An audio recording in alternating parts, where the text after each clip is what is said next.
Brilliance Audio presents The Likely Resolutions of Oliver Clock by Jane Riley. Performed by Steve West. They say old habits die hard, which is true, but I also think that new habits are born easily when you live on your own.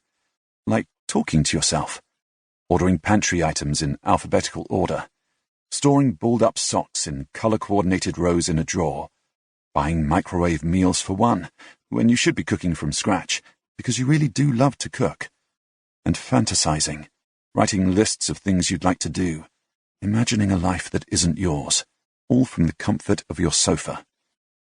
Mine are rather like New Year's resolutions, except I make them at any time of the year, whenever I think my life needs reviving, jotting them down in a yellow, dog-eared notebook I've had for ages. It's an enjoyable way to spend an evening, when you have little else to do and no one to share your time with. It's also a pleasant way to unwind from my job as a funeral director. I was on the sofa with a red wine and mediocre microwave chicken cacciatore, fantasizing again. I put my unfinished meal on the floor and picked up the notebook, turned to a new page, and began to write. Thou shalt not grow too large to fit comfortably into a standard-size coffin. I must start exercising. I don't know why I adopted old-fashioned vernacular, but I liked its authoritative tone, which I'd not used before. There was something arresting about addressing imaginary masses of people, even if I was the only addressee. It gave me a sense of hopefulness that maybe this time I might actually get off the sofa and carry out some of my desires. Thou shalt be messy. I must refrain from excessive tidiness. I kicked a shoe out of place, stared at its haphazard placement and sideways slant, out of whack with its partner. I knew the sight of it shouldn't make me break out into a sweat, but it was a start. Thou shalt broaden your social life. I must make friends with people other than those who have passed on. The nature of my vocation, being on call day and night, made it difficult to have meaningful encounters with anyone else. And as for meeting potential dates, well, that was proving more difficult as time went on, and my previously single friends were preoccupied with getting married and having children. You see, if you boiled it down as if deglazing a pan, what I really yearned for was a partner, and love, ideally both at the same time. I chewed the end of the pen and wondered with horror if my only option was to sign up to a dating site. Quelle horreur, as Mum would say. Yet if I did, how would I describe myself?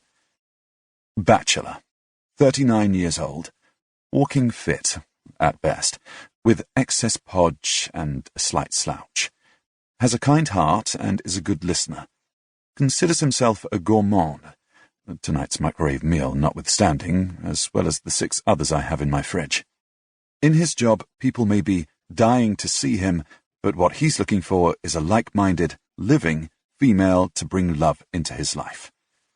Sigh. The truth was, I had my eye on somebody already, and had done for a long time.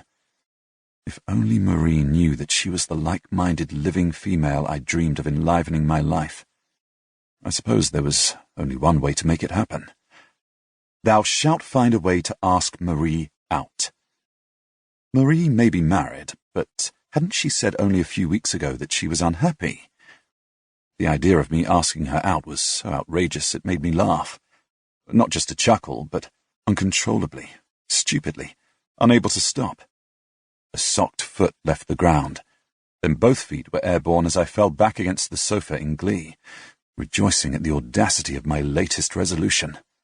Happy New Year! I said out loud, even though it was a humid February evening, as I pondered the extraordinary notion of going on a date with the woman I had admired from a distance for 14 years. Then I put my feet back on the floor, picked up the television remote, turned on the TV, and switched channels. Nothing took my fancy. I left it on a documentary about stars and galaxies with the sound on mute. Yet, as I drank the rest of the wine, I couldn't stop thinking about Marie.